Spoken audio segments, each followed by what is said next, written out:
Hello, everybody.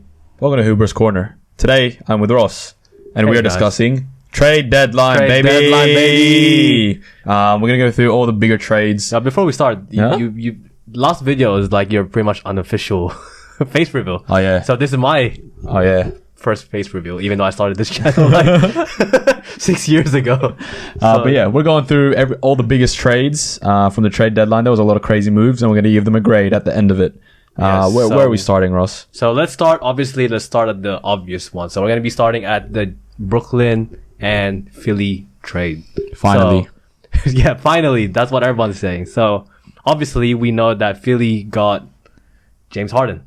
Yes. Right? They got James Harden, and who else did they get? They got Paul Millsap. Paul Millsap as well. So they got Paul Millsap in exchange for Ben Simmons, Seth Curry, Andre Drummond, and first round pick for the 2022 and the 2027 first round pick. So from Philly. So this one really I guess it's beneficial for Philly, right? It's beneficial for both. Everybody wins, I think. Yeah, I feel like everybody wins. But again, would Kyrie's part-time status affect Brooklyn's status, even with Ben Simmons? Yeah, even with Ben. Yeah. Because I reckon Philly have more of a chance to win a chip this season than the Nets do, even though the Nets got Ben Simmons, because Ben Simmons hasn't stepped foot on the court this year. Yeah. Kyrie's a part-time player. He also hasn't been in any team training. Yeah, hasn't been in any training. I think he does shoot-arounds, but I think that's about it. That's about it. But again, keep in mind that KD is injured as well. Probably. Yeah. I don't know if it's the whole Who knows when he's coming back. Yeah, so I feel like Brooklyn getting Ben Simmons, I don't think you'll see the impact of it yet. Not till next season. This year, not till next season. But But again, it depends on the COVID mandates. If Kyrie can be a full-time player. Be a full-time Kyrie. By that time. But again, Philadelphia got James Harden. So yeah. My only concern for that one is that two of these players are ball-dominant players. Yeah. So they need to accommodate each other. Yeah. So do they? Yeah. So one player has to make a kind of like a compromise, really, with James Harden. Most likely, it has to be James Harden, right? James Harden has to accommodate for Joel Embiid. Yeah.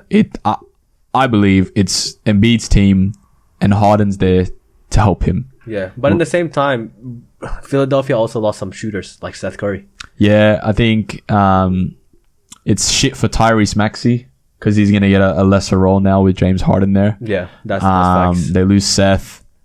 They still have Danny Green. Do they? Oh, sorry. Is it Danny Green or is it?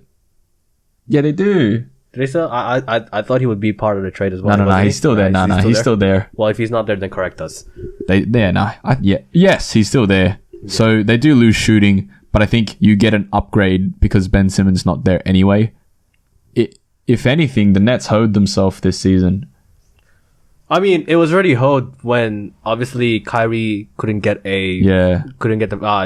to get the vaccination, and obviously the mandates and stuff, and KD being injured as well. That was such a big loss. And then to be honest, we never really got to fully see the big three. They only played 16 times. 16 games, exactly. 16 so games it's hard to assess if they, if they hoed themselves or if they lost something. Yeah, I think it's a good trade for both teams. It also, for Brooklyn, fills their hole in the 5 spot with Andre Drummond as someone that can get you rebounds. That can rebound, yeah. I feel like that's what the Brooklyn really needed. I mean, they had DeAndre Jordan for a bit. Yeah, but he's DeAndre Jordan. Yeah. I feel like DeAndre Jordan, to be honest, is past his prime now.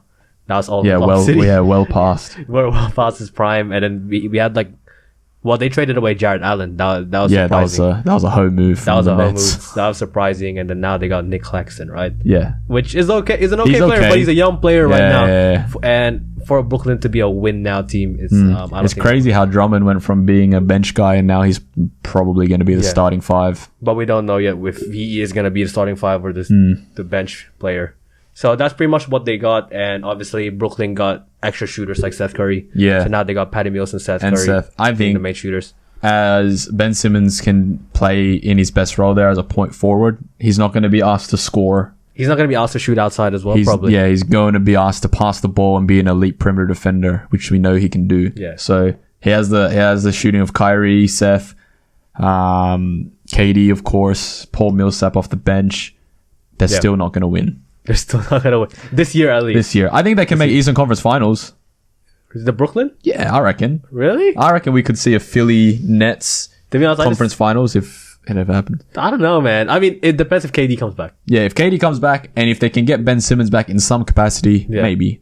But I feel like they're like a wild card if in the play-in team. I think that they're going in the play-ins as well. Yeah, I feel like they're play-in wild cards, so like you don't really know what's gonna happen or not. Yeah. In terms of grades, what are we grading Philly? I think Philly, I would grade that as probably like a B plus because they also lost some shooters. I'll give like Seth Curry because that's like a pretty.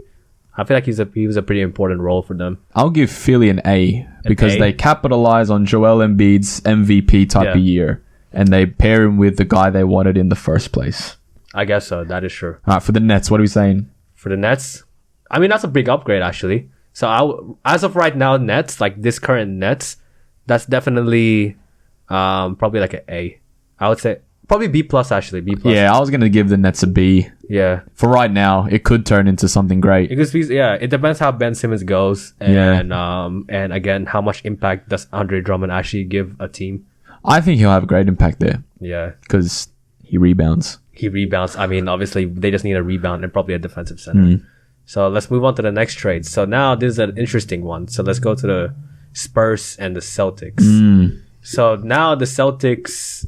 They trade a couple of trades. It's a couple of trades. Yeah, so now the Boston will be receiving Derek White from Spurs. I can't believe that they traded Derek White. To be honest, it's insane. I mean, Derek White right now. Let me see his stat averages. But Derek White is insane right now. 14 points per game, almost 6 assists per game, 42% field goal, and 31% of the three. Yeah, I don't know why they let him go for Josh Richardson. I feel like Derek White was actually a pretty good. I guess like a backcourt with DeJounte Murray. Yeah. And I think he was overlooked as well just because Spurs is a underperforming team right now. Yeah, but it doesn't... Getting Josh Richardson and Romeo Langford doesn't do anything for the Spurs. It really doesn't, yeah. Not at all. I mean, that doesn't... I don't even know if it would benefit DeJounte Murray. No. Like, what does that do Nothing. to... Yeah, because I mean, at this point, I'm not even sure if the Spurs are in full rebuild or they're planning to build around DeJounte Murray. Popovich will never be in a full rebuild. It depends how long he stays with the Spurs. They're a play-in team. They're a play-in team. But again, it depends. Are they going for are they building a team around DeJounte Murray? No idea. They should, but I don't think I don't think they have the capabilities and the know-how to do that. Yeah, so because they don't want to be. Yeah, so from this trade, your Spurs is pretty much getting like another shooting guard. That's like obviously it's maybe an okay shooting guard. Josh Richardson. I think he had that one good year, but now I'm not too sure, man. Like, I mean, he is shooting 39% from the 3-point line, so maybe that's kind of like a job to shoot. I mean, maybe that's kind of like a nah. I don't think so. Oh well, what would you rate this then? I mean, they got Romeo Langford. And, should we then look at what else the Celtics got? Because who else did Celtics get? They got Daniel Tice back. Oh yeah, they got Daniel Tice back. And then they sent Dennis Schroeder to the Rockets. Yeah. So yeah, and they also traded Bol. They had Bol in the first place. They had Bol, and then they traded him. I don't know where they traded him, but they traded him somewhere for picks. But Celtics got Daniel Tice. They sent Enes Freedom, Bruno Fernando, and Dennis Schroeder to Houston. I think Houston's going to be buying out Enes Freedom, and then Enes Freedom will go probably to the Lakers. Yeah. Dennis Schroeder, though. What a guy. He should have been at the Lakers right now. Like, what can Dennis Schroeder actually give the Rockets? Young Rockets team? Nothing. Nothing? I mean, to be honest, man, like with the Celtics, I don't think he really did that much. He didn't do anything with the Celtics. He's not going to do anything with the Rockets. Yeah, so Rockets is getting a 14 points per game type of guy, 4 assists and 44% field goal percentage type of guy. So, I mean, it's just a money move. There's no other reason to acquire Daniel Tice back than to move around some cap space. Don't want to hit the luxury tax. But it's not like Dennis Schroeder is a big a big payout anyways. No, he wasn't at all. It wasn't. So he should have been, but he wasn't. I literally don't know what Celtics is doing right now. No idea. I'm not sure if they're still, to be honest, I don't know if they're gonna keep both star players in the future. Jaylen Brown and Jason Tatum. I don't know what the Celtics are doing either. I give the Celtics a C because it's very mid. Yeah, I mean, they get Daniel Tice back. Sure. I mean, to be honest, to this day, I feel like I still prefer they got Al Horford, right? Yes. Yeah, I still prefer Al Horford than Daniel Over Tice. Daniel Tice. So they pretty much got like a backup center. A backup center for a backup point guard, a backup and a couple backup centers. A backup center, yeah. So give it a C. Yes. For so the C? but for the I'll give that a C as well. That's I give average. That's all C's. So now we go to the next one, the Mavericks trade. Oh yeah. So the Mavericks, I think you would probably like this one, Jaden. I do. The Mavericks, so pretty much Wizards gets Kristaps Porzingis, but you guys traded away Davis Bertans and Spencer Dinwiddie. The Mavericks fumbled so hard. Mavericks fumble. I mean, actually, I don't think it's a big of a fumble because It's a big fumble. to be honest, man, watching the Mavs, I don't think Porzingis and Luka Doncic really work together. No, they don't work together. That's why they needed to get rid of one of them, and obviously, it has to be Porzingis. I thought they were gonna put someone and get a third guy. Who's the third guy next to KP, Luka? Who's that third guy? But yeah, no, they didn't work. There's countless times where it just didn't work. KP's in the post and he's asking for the ball and doesn't get it. But Luka just wants to run ISO. Yeah. But then the reason I say they fumble is because I'm a Wizards fan, and Davis Bertans is one of the most sorry basketball players that I've ever seen. He had one good season. Got $16 million a year for a guy that puts up 5.7 points per game. He's meant to shoot threes and he's 31% from three. Yeah. That's his job. Yeah, I mean, it really has been a down season this year for him. And obviously Spence is coming off of an ACL. He's a hoe as well. The Spencer Dinwiddie at Brooklyn was a quick shooting guard that gets into the paint and makes tough shots. Yeah. And he doesn't do that. I don't know. I feel like he just didn't get the role that he wanted with the Wizards. Nah. I feel like after that good season he had with Brooklyn, he really wanted to be that star player in the team. He's not. That's why he went to the Wizards thinking that he can have a big role with Bradley Beal. Yeah, and he's just not. But then you guys get Kyle Kuzma coming in and performing better. all-star level type shit. Yeah. So to be fair, Spence and Davis are two of the worst contracts in the NBA right now. Davis is on 4 years, $16 million, and then Spence is getting paid $18 million a year for the next 2 years. So to flip that shit to KP, fair play to the Wizards GM. I mean, I feel like a big man like Kristaps Porzingis is like someone that you Wizards actually kind of need. We needed him. Yeah, I mean, it's gonna be like it's gonna be like a stretch big that I feel like can space up the floor. Yeah, because obviously you already had Kristaps Porzingis who can shoot from the outside. I mean, if you guys had Bradley Beal, but obviously he's out for the season now. I think KP's injured as well. I reckon we shut down KP and then tank for the draft. Fuck yeah.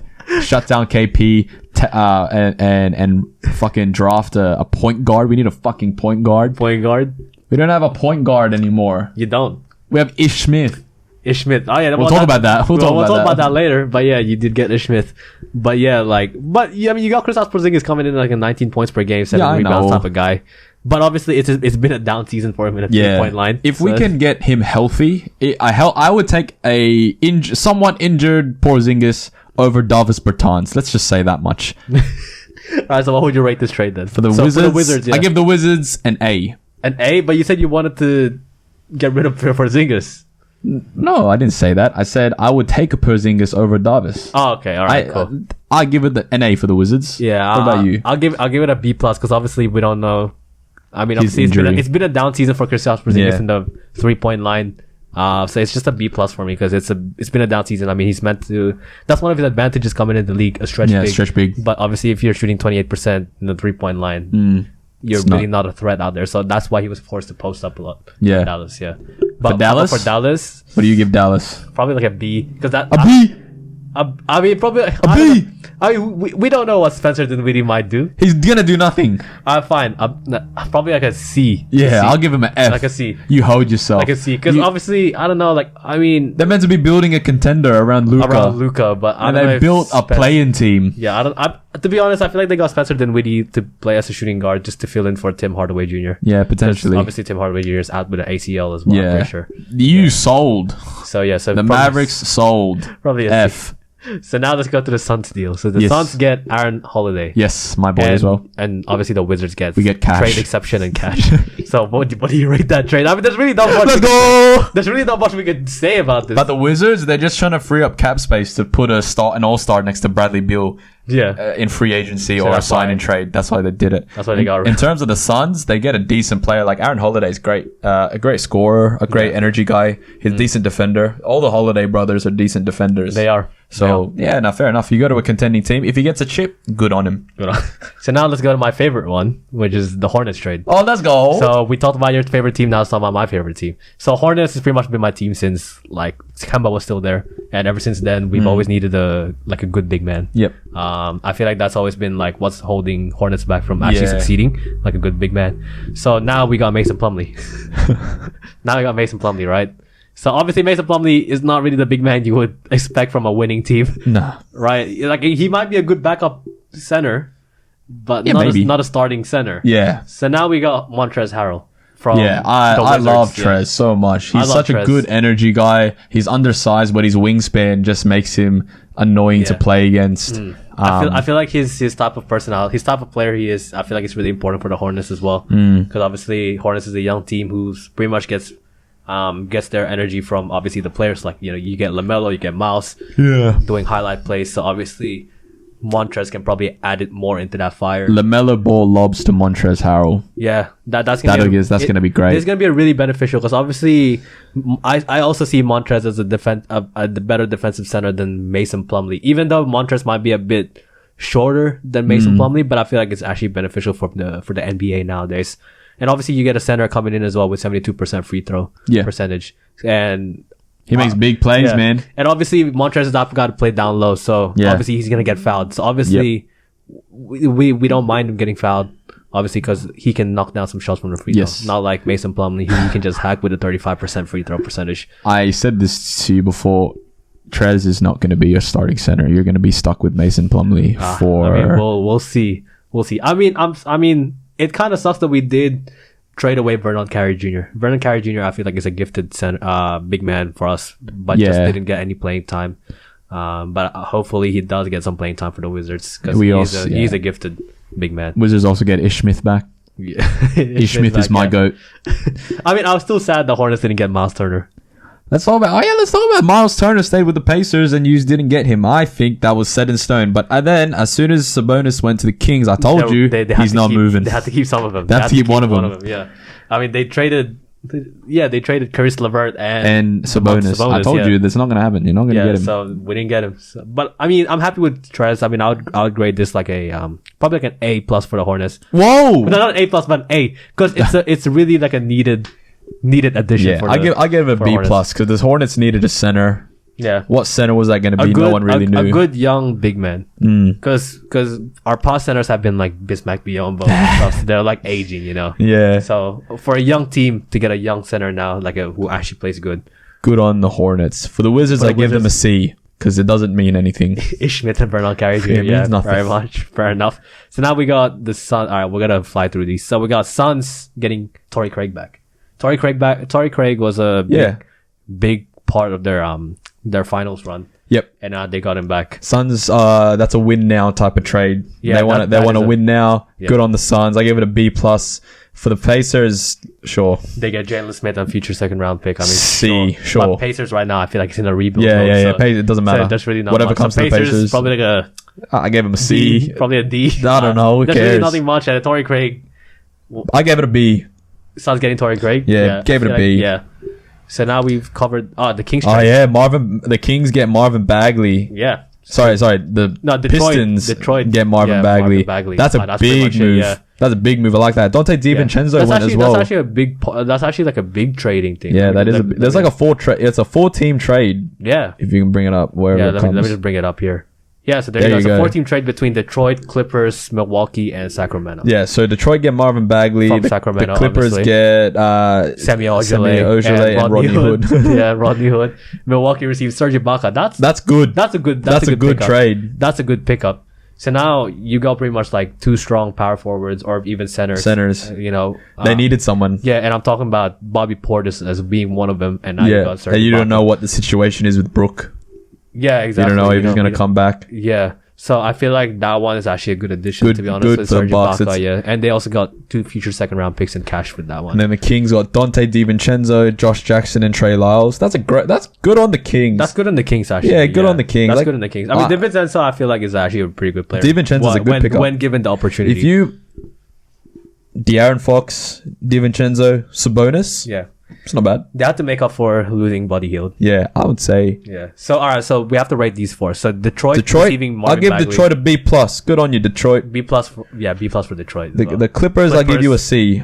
Clippers needed anybody. Semi Ojale or Rondo. They needed literally anybody. Yeah, it's hard to assess the Clippers right now without Kawhi and PG right now. They just needed players. Yeah, it kind of sucks. Yeah, I just want them back, to be honest. And now Milwaukee getting. I Serge give Ibaka. Milwaukee an A because it addressed what they needed. Yeah, that's what And they there's the need, win now move. Yeah, that's a win now. Even though they already Even won a though they're- championship, yeah. but they want to keep that going. And Sacramento with I give them a B plus. B plus. That's a solid pickup for him. Because I don't really see DiVincenzo being the Buddy Hield yet, but he has the potential. He has potential. to probably Yeah. even be better than Buddy Hield. Yeah. So yeah.